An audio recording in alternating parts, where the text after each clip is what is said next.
Hola, ¿cómo están? Bienvenidos a un capítulo más de este estudio bíblico del libro de Hechos. Ya vamos por el capítulo 23 de 28. O sea, ya casi se nos termina el estudio de este libro del capítulo de Hechos y espero que hayan ido aprendiendo y que el Señor les haya ido hablando de la misma forma que ha hablado a mi vida y que realmente me ha hecho ver muchas cosas de cómo tenemos que comportarnos, cómo tenemos que hacer, cómo tenemos que caminar en nuestra vida siguiendo a Jesucristo. Así que vamos a empezar el día de hoy y vamos a orar. Señor Jesús, te damos gracias por este día, te damos gracias por tu amor, por tu bendición, por tu misericordia.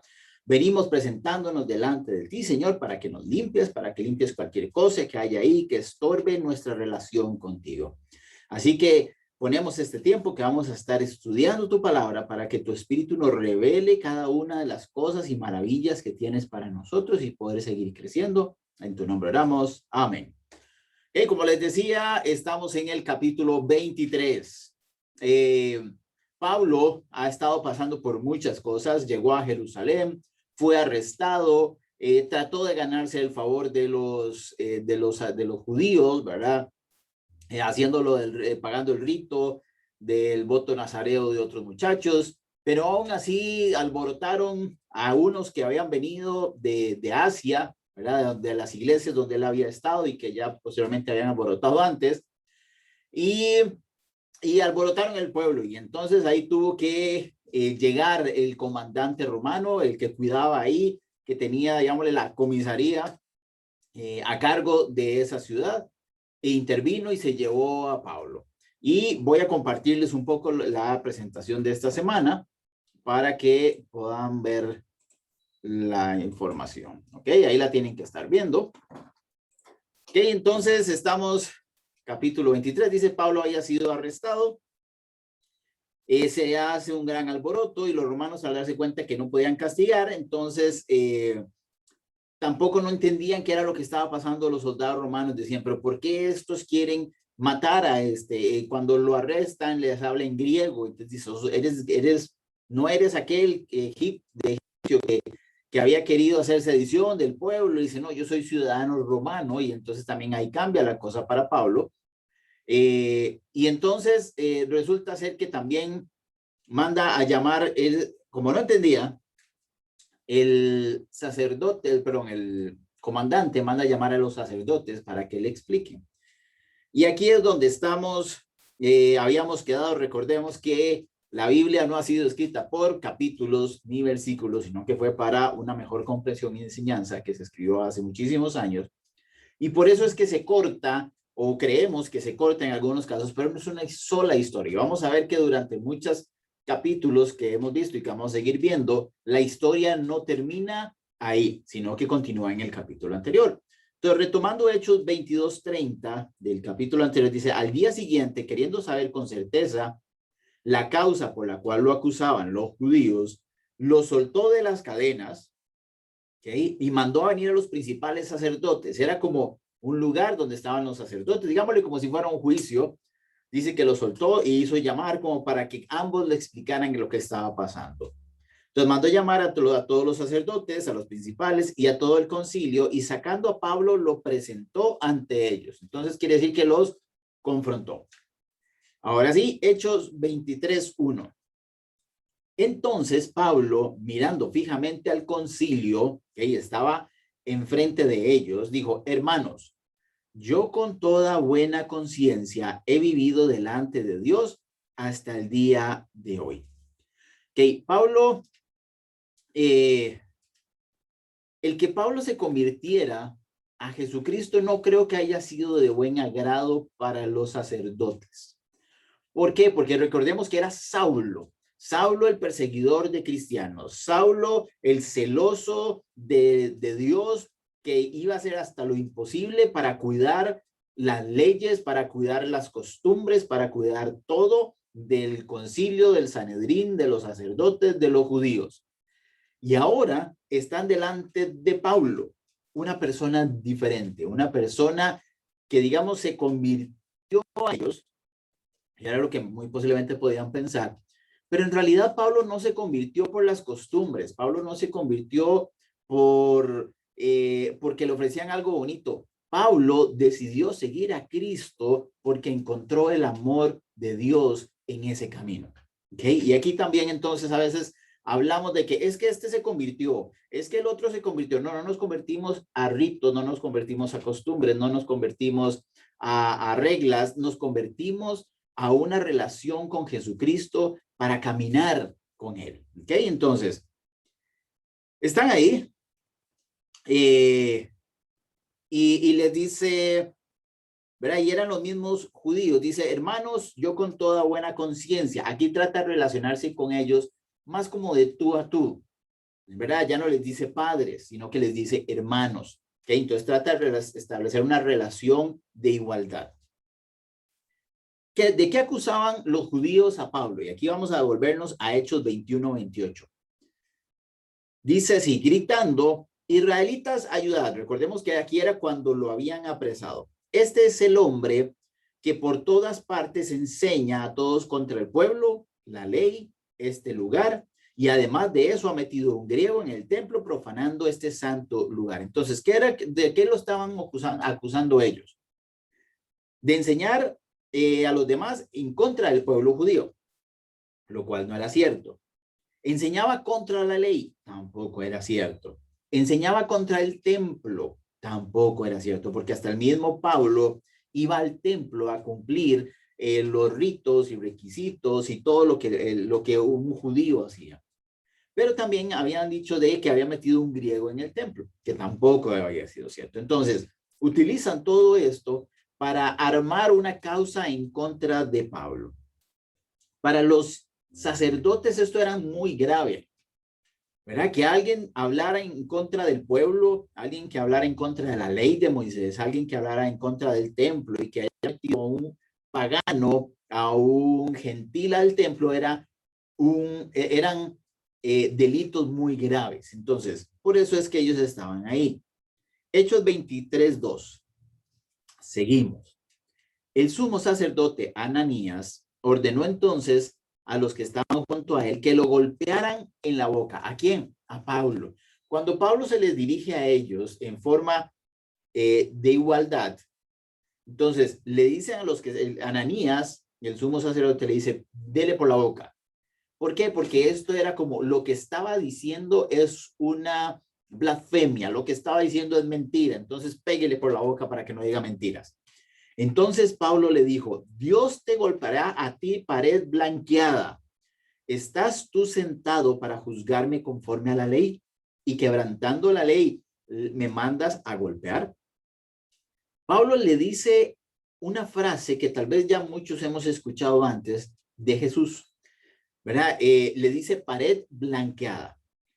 En Mateo 23-27, este es Jesús hablando, dice, ay de vosotros, escribas y fariseos hipócritas. Vean que le llama hipócritas. Que alguien hipócrita es alguien que dice algo, pero hace otra cosa diferente o viceversa. Porque sois semejantes a sepulcros blanqueados. ¿Qué era un sepulcro blanqueado o qué es una pared blanqueada? Es algo que está diseñado, que está podrido, que está sucio, que ya no sirve, pero lo blanqueaban o lo pintaban como para que se viera más bonito, para que no se viera que estaba dañado, para que no se viera que estaba sucio, para que no se viera lo que estaba en el interior. Entonces, por fuera se vea bien, pero por dentro estaba podrido. Esto es lo que Jesús les decía. Dice, se muestran hermosos, pero por dentro están llenos de huesos de muertos y de toda inmundicia. Entonces, este es Jesús diciéndoles, ustedes se ven bien por fuera, se ven hermosos por fuera, pero por dentro están llenos de huesos de muertos y de toda inmundicia. Ahora, Pablo, esto ya se los había dicho Jesús, ahora viene Pablo y les dice lo mismo, les dice, pero se lo dice al sumo sacerdote. Le dice, Dios te golpeará a ti, sumo sacerdote Ananías, pared blanqueada. ¿Qué le está diciendo, me estás diciendo esto, pero por dentro estás podrido, por dentro estás mal. Dice, estás ahí sentado para juzgarme conforme a la ley y quebrantando la ley me mandas a golpear. Estás diciendo una cosa, pero vas en contra de que yo quebranto la ley, pero estás quebrantando la ley. ¿Por qué Pablo le decía esto? En Deuteronomio 25:1 decía así: cuando haya pleito entre alguno y acudan al tribunal para que los jueces lo juzguen, estos absolverán al justo y condenarán al culpable. No habían encontrado nada de culpabilidad en Pablo, pero el sumo sacerdote y los otros sí lo encontraban culpable. Entonces decía, no han probado mi culpabilidad y ya me van a juzgar. No han podido dar ninguna indicio de que yo haya quebrantado la ley y ya me vas a golpear. Entonces, aquí tenemos que tener algo en cuenta importante. Uno, y esto es para cada uno de nosotros. Tenemos que estar revisando constantemente nuestra vida y poniendo nuestra vida delante del Señor para que nuestro interior sea lo mismo que lo que está afuera. No que aparezcamos cristianos o seguidores de Cristo, que parezcamos que hacemos, ¿verdad? Venimos, cantamos, servimos, pero por dentro estamos mal. Por dentro está el pecado y nos está carcomiendo, o el pecado es lo que comanda nuestra vida, pero por fuera somos una cosa diferente. Entonces tenemos que tener en cuenta que siempre tenemos que poner nuestra vida delante del Señor para que nuestra limpieza no sea solo de afuera, sino que también venga de adentro hacia afuera. Por eso la Biblia dice que de la abundancia del corazón habla la boca. Aunque nosotros parezcamos bien, aunque nosotros parezcamos cristianos, seguidores de Cristo, en algún momento nuestro corazón va a empezar a hablar y va a empezar a decir y vamos a empezar a comportarnos y vamos a empezar a pensar como lo que está adentro. Entonces, por eso tenemos que cuidar mucho nuestro corazón. Por eso tenemos que cuidar mucho nuestra mente, no es todo lo que está dentro de nosotros, para no ser sepulcros blanqueados y para no ser hipócritas, para no ser como aquellas personas que hablan de Jesús, que dicen de Jesús, pero en su adentro no lo están. No, Jesús no vive ahí dentro de ellos. Entonces, aquí Pablo le está dando al sumo sacerdote, al encargado de todo, a la cabeza de los judíos y les dice, eres un hipócrita, Ananías, porque me vienes a juzgar a mí. Pero recuerden que Pablo había dicho antes en el capítulo anterior, adivinen quién me firmó las cartas para yo perseguir y matar y hacer lo que quisiera con los cristianos, el mismo Ananías. Entonces, aquí vemos a Ananías donde se siente confrontado, ¿verdad? Entonces no lo podía, entonces dice, no podían pegarle. Y volvemos a Hechos 23:4, dice, los que estaban presentes dijeron, ¿al sumo sacerdote de Dios insultas?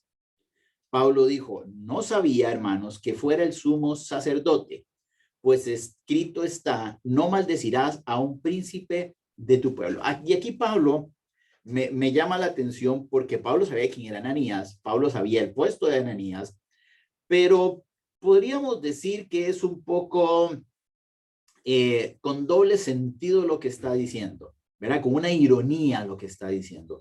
Porque le dijeron, ¿cómo osas hablarle así al sumo sacerdote? Y Pablo le dijo, mira, no sabía que era el sumo sacerdote, no se comporta como el sumo sacerdote, no se ve como el sumo sacerdote que debería ser, no es la persona que Dios me ha dicho que debería ser este sumo sacerdote. No sabía porque no luce como.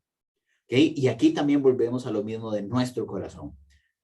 ¿Qué hay dentro de nosotros? Porque la gente nos va a reconocer por lo que hay dentro. En algún momento lo que está dentro va a salir. Y entonces Pablo utiliza una frase que dice, escrito está pues, no maldecirás a un príncipe de tu pueblo. Y aquí lo que estaba diciendo estaba recitando en Éxodo 22:28, que es donde está la ley, y dice, no ofenderás a los jueces ni maldecirás al príncipe de tu pueblo. Entonces, era como guardando diciendo, no van a maldecir a las autoridades.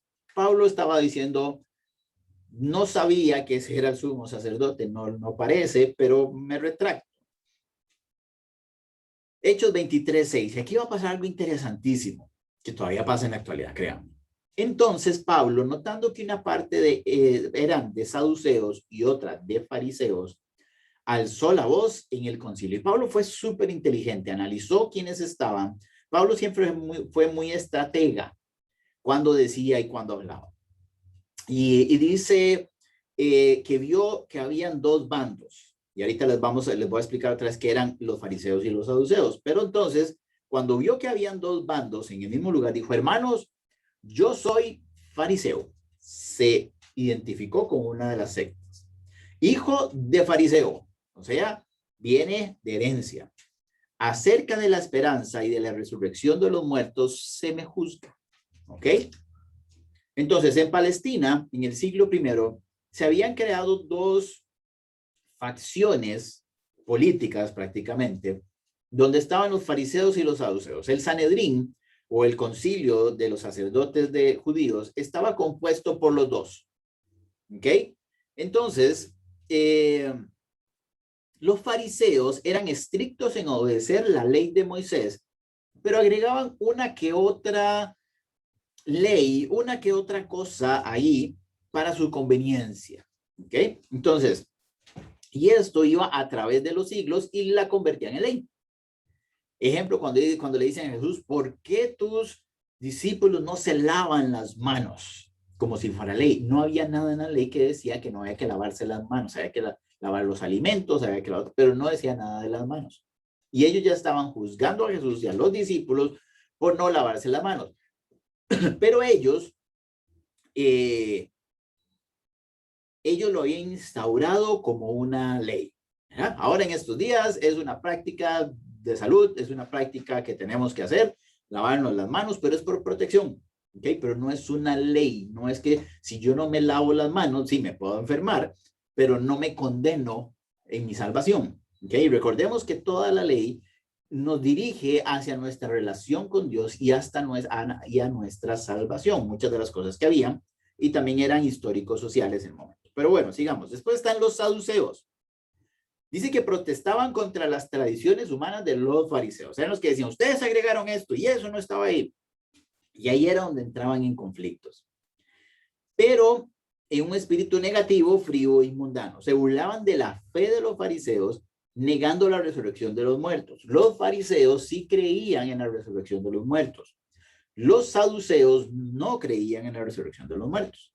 Ok, entonces tomando esto como contexto, está Pablo, ve que hay están las dos facciones, y él dijo, a mí se me está acusando de la resurrección de los muertos. Yo soy fariseo.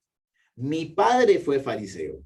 Quiere decir que yo soy de los fariseos y yo creo en la resurrección de los muertos. Y aquí es donde se complica todo. ¿Por qué? Porque los pone a discutir ahí donde estaban.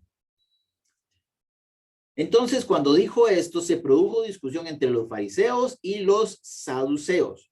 La asamblea se dividió, o sea, dividió a su enemigo, dividió a través de su creencia, dividió a través de lo que hablaba. No hizo nada más que decir lo que era correcto, lo que él era. Porque los saduceos dicen que no hay resurrección, ni ángel, ni espíritu. Pero los fariseos afirman que sí. Entonces, aparte de una división política, había una división de creencias, de dogmas, de doctrinas. Y entonces los fariseos dijeron, sí, no, ¿y cómo vamos a juzgar a alguien por eso si nosotros creemos en lo mismo? Y los saduceos decían, no, pero es que él no es. Y entonces empezó a ponerlos en contra. Y esto fue de beneficio para Pablo. ¿Ok? Entonces, Pablo llega y también no va a apelar solamente ahora no puede apelar a su nacionalidad romana porque se está eligiendo a judíos. Así como los romanos les valía que fuera judío y las normas judías y las leyes judías, a los judíos también les valía si Pablo era romano, aunque en realidad sí era importante, pero para ellos les valía. Entonces dice Hechos 23, 9, 10. Entonces hubo un gran vocerío y levantándose los escribas de la parte de los fariseos discutían diciendo, no hallamos, no, ningún mal hallamos en este hombre. ¿Qué quiere decir? Lo hallaron inocente. Dijeron, no, ¿cómo vamos a juzgar a Pablo por lo que ha estado haciendo? Más bien ha hecho una buena obra, ha estado trabajando y no, es que es de los nuestros. Y ellos defendían a los suyos. Que si un espíritu le ha hablado o un ángel, no resistamos a Dios. No nos interesa quién ha hablado, pero si Dios le habló, de ahí Dios le habló, es de los nuestros.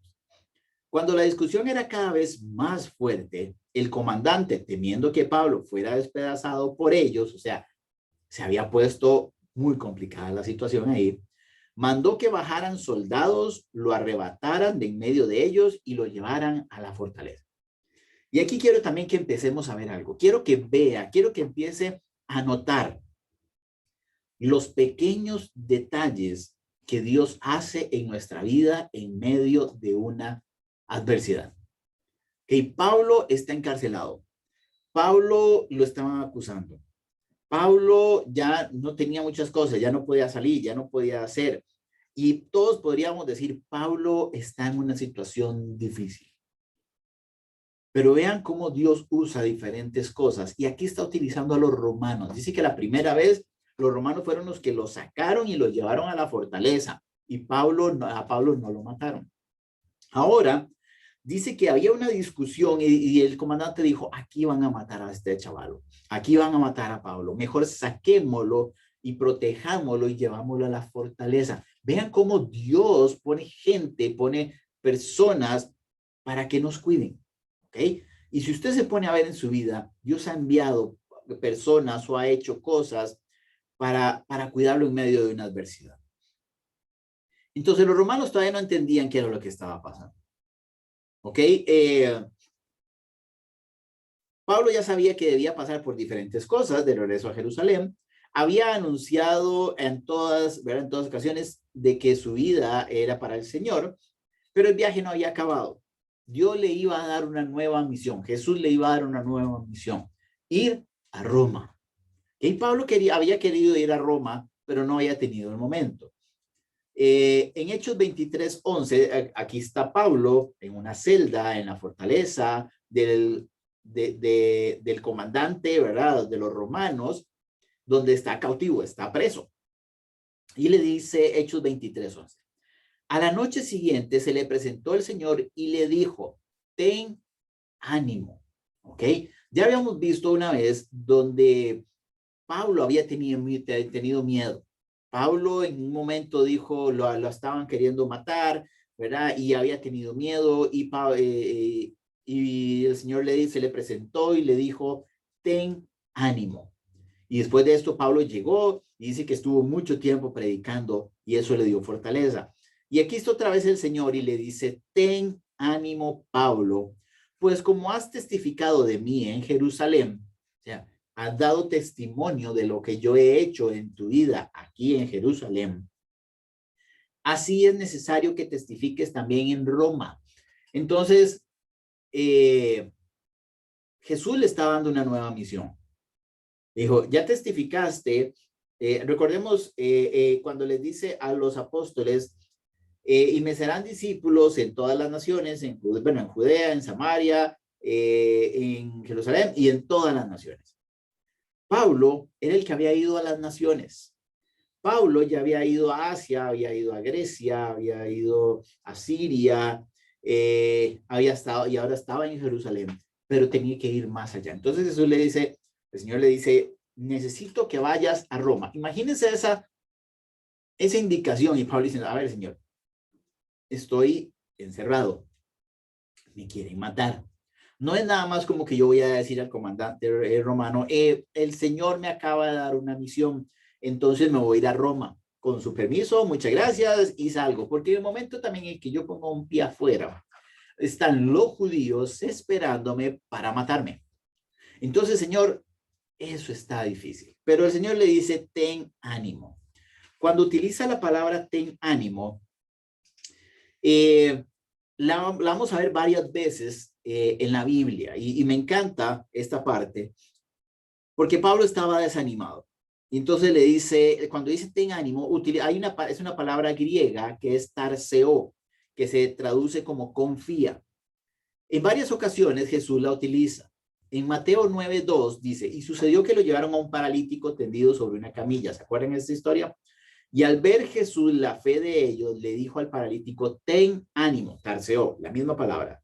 Hijo, tus pecados te son perdonados. Mateo 9:20-22. En esto, una mujer enferma de flujo de sangre desde hace 12 años se le acercó por detrás y tocó su manto, porque se decía a sí misma, con solo tocar su manto seré salva. Pero Jesús, volviéndose y mirándola, le dijo, ten ánimo, hija, tu fe te ha salvado. Mateo 14, 26, 27. Los discípulos, viéndolo andar sobre el mar, se turbaron diciendo, un fantasma, y gritaron de miedo. Pero enseguida Jesús les habló diciéndole, tened ánimo, yo soy, no temáis. Y Juan 16, 33 dice, estas cosas he hablado para que tengáis paz. En el mundo tendráis aflicción, pero confiad, y utiliza la misma palabra, tarseo, que es tengan ánimo, porque yo he vencido al mundo. Entonces, cada vez que Jesús llegó y les decía, confíen, tengan ánimo, era porque él tenía el control de la situación. Y es lo que también Jesús nos dice a nosotros, tengan ánimo, tengan confianza, porque yo soy el que va a hacer. Así como le decía a Pablo, Pablo, ten ánimo, es porque yo me estoy encargando de la situación. Te voy a mandar a Roma, pero ten ánimo, porque ya yo voy a hacer todo lo necesario para que lo puedas hacer. Entonces, cada vez que Jesús dijo, ten ánimo, un paralítico se levantó y caminó. Cuando le dijo, ten ánimo, una mujer fue sanada. Cuando dijo, ten ánimo, fue cuando Pedro caminó sobre el agua. Cuando dijo, ten ánimo, el mundo fue vencido. Y cuando dijo, ten ánimo, era porque Pablo no iba a morir en manos de los judíos. Entonces, cuando el Señor le diga, ten ánimo, confía, le puedo asegurar que algo sobrenatural va a venir a su vida y usted va a ver la mano de Dios cuidando un montón de cosas y llevándonos. ¿Okay? Y ahí es donde tenemos que confiar, tarseo, tener ánimo en el Señor. Seguimos leyendo. Esto se arma un complot contra Pablo. En Hechos 23, 12, 15 dice, cuando fue de día, algunos de los judíos tramaron un complot y se juramentaron bajo maldición diciendo que no comerían ni beberían hasta que hubieran dado muerte a Pablo. Prácticamente se armó un equipo de sicarios. Que dijeron, nosotros no vamos a descansar, no vamos a dormir, no vamos a comer hasta que Pablo esté muerto. ¿Okay? Eran más de 40 los que habían hecho esta conjuración, o sea, era un grupo grande, los cuales fueron a los principales sacerdotes y le dijeron a los ancianos. Dame un segundo.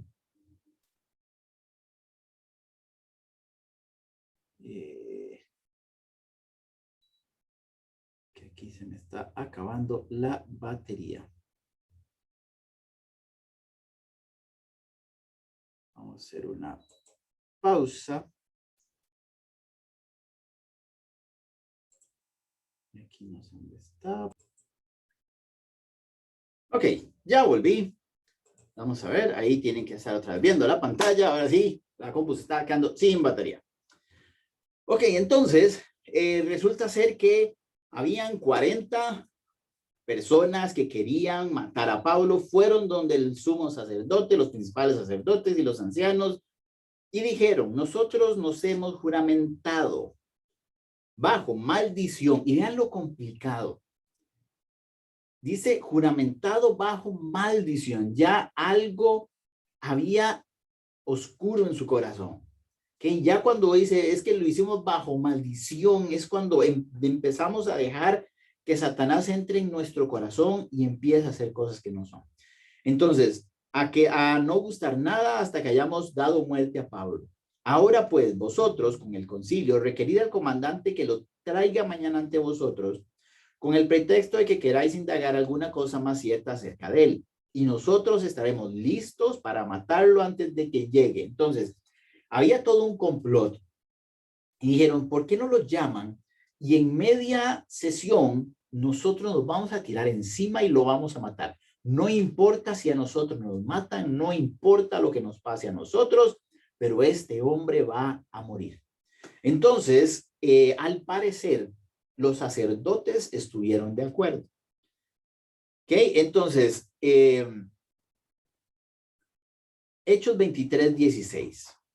Aquí vamos a ver algo interesante que es un detalle interesante acerca de la vida privada de Pablo.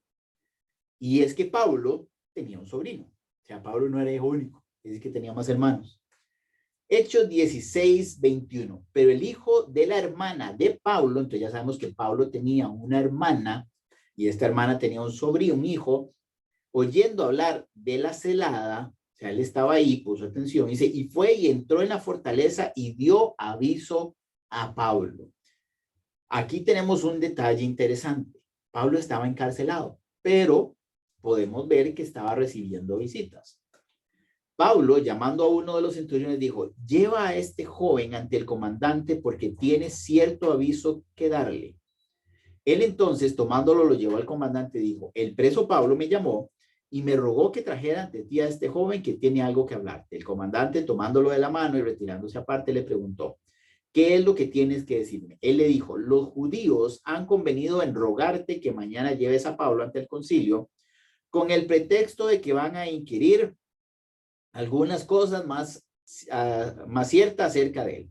Pero tú no les creas, porque más de 40 hombres de ellos lo acechan, los cuales han juramentado bajo maldición no comer ni beber hasta que le hayan dado muerte, y ahora están listos esperando tu promesa. Entonces, le contó todo el plan de los judíos y dijo, ahí está, y ellos van a venir a decirte que hagas esto, pero esto es lo que va a pasar. Entonces el comandante despidió al joven, mandándolo a que nadie dijera lo que había dado de este aviso. Entonces dijo, ok, perfecto, muchas gracias, no le digas a nadie. Y aquí vean la mano maravillosa del Señor Jesús haciendo cosas impresionantes. ¿Por qué? Llamando a 2 centuriones, mandó a que prepararan para la hora tercera de la noche 200 soldados, 70 jinetes y 200 lanceros para que fueran hasta Cesarea y prepararan cabalgaduras en que poniendo a Pablo lo llevarían a Félix, el gobernador. Entonces, aquí tenemos que lo mandó, dijo, aquí lo van a matar. Si lo dejo aquí, en algún momento van a hacer algo. Así que lo voy a mandar donde Félix, el gobernador. Pero lo mandó escoltado. ¿Cómo? 200 soldados, 70 jinetes y 200 lanceros. Le mandó una escolta de 470 personas. Le mandó prácticamente, digamos, un centurión era un equipo de 100, le mandó 2 legiones, dos equipos de 100 personas, imagínense que lo escoltaron 470 personas. O sea, no fue, vean la mano de Dios protegiéndolo, porque decía, si queda aquí, entonces lo van a matar. El Señor le dijo, tienes que ir a Roma. Y Pablo decía, ¿cómo ir a Roma, Señor? El Señor dijo, tranquilo, yo me encargo de eso. Y dijo, para que no lo maten, lo voy a mandar, vamos a que vaya a Cesarea. Y de ahí lo voy a mandar escoltado. Y hizo que personas que no creyeran, que no eran seguidores, que eran catalogados como gentiles, ¿verdad? Que más bien ellos hacían lo que querían, ellos escoltaron a Pablo. Y aquí cuando quiero que veamos lo impresionante. Lo mandan a Cesarea. Dice que lo mandan a la hora tercera de la noche, eran las 9 de la noche. Antes, o sea, él se dio cuenta de esto, iban a pedir que al día siguiente lo llamaran, pero él dijo, antes de que todo esto pase a las 9 de la noche, lo vamos a sacar. Lo mandó a 120 kilómetros lejos de aquellos que querían matarlo. O sea, vean cómo Dios empezó a actuar. No fue Pablo porque Pablo estaba encarcelado, no fueron los discípulos porque no menciona que estuvieran ahí, no fue nadie que pudiera hacer algo, no estaba en manos de nadie, estaba en manos del Señor. Por eso cuando le dijo confía, es porque el Señor hace cosas sobrenaturales porque Él tiene el control. Entonces lo manda lejos y le manda una carta. Dice que se lo manda a Félix. El nombre es Marco Antonio Félix. Había nacido como entre el año de 5 y 10 después de Cristo. Fue el gobernador romano en la provincia de Judea entre el año 52 y el 60 después de Cristo. Y era conocido por ser un gobernador corrupto que aceptaba sobornos. ¿Ok? Entonces, ese era el tipo a donde lo iban a enviar.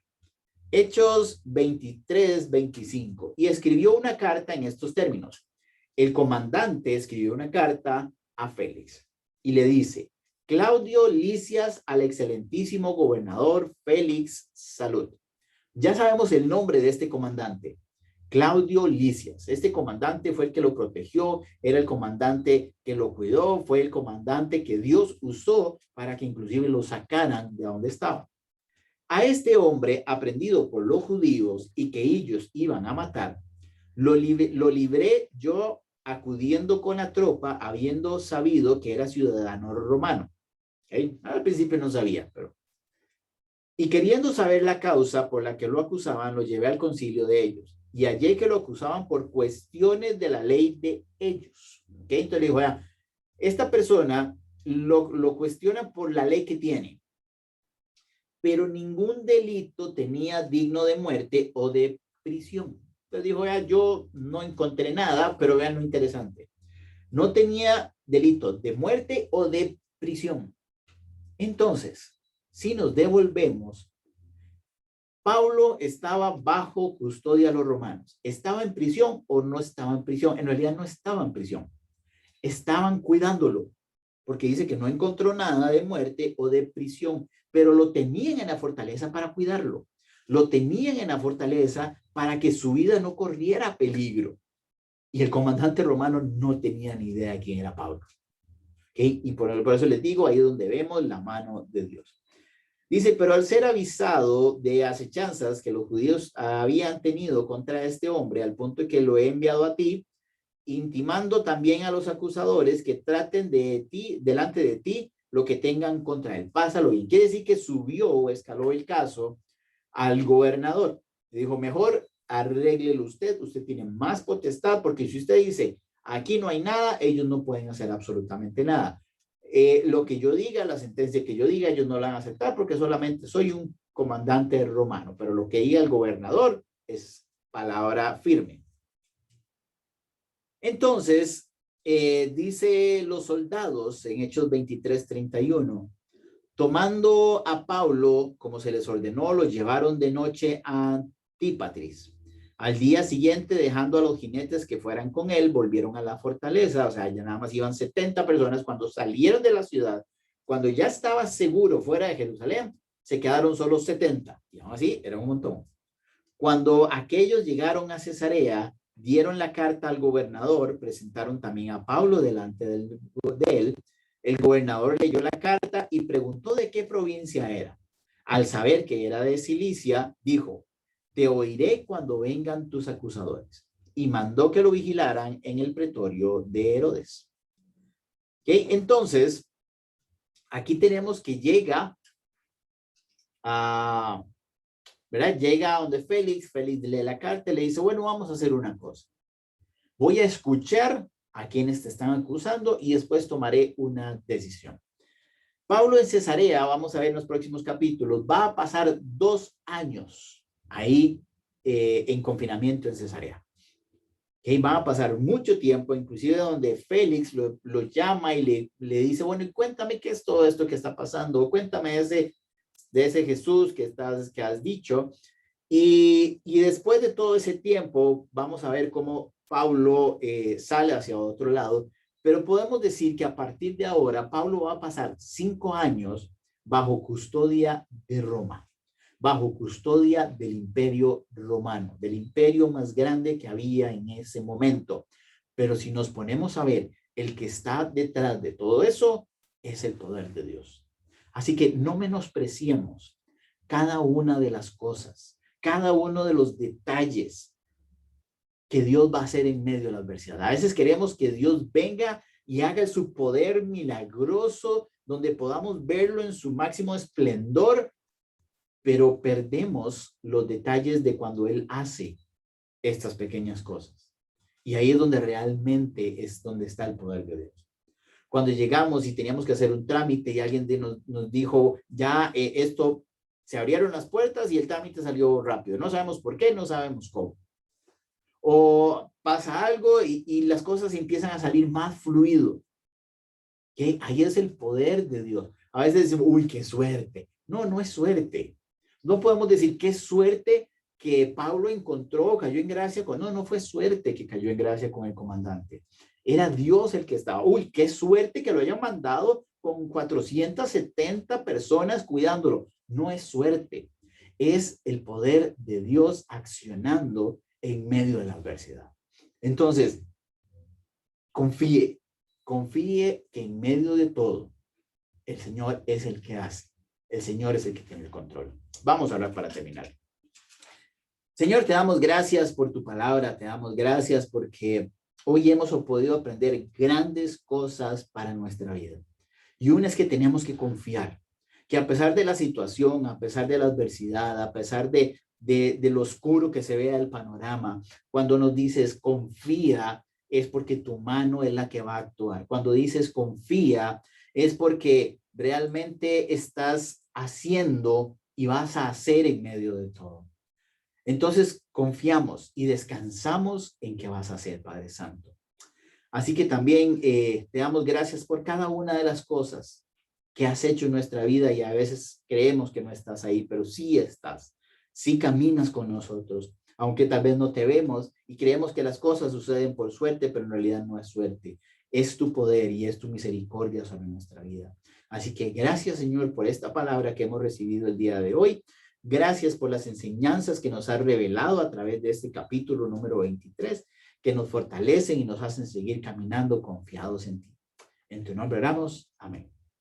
Bueno, muchas gracias por haber visto este video. Pongan un saludo para saber que están ahí. Ahí les voy a ir compartiendo después qué es lo que va a seguir pasando, qué otro estudio vamos a seguir teniendo. Pero sé que Dios va a hacer grandes cosas en esta semana en su vida. Así que muchas gracias. Hasta luego.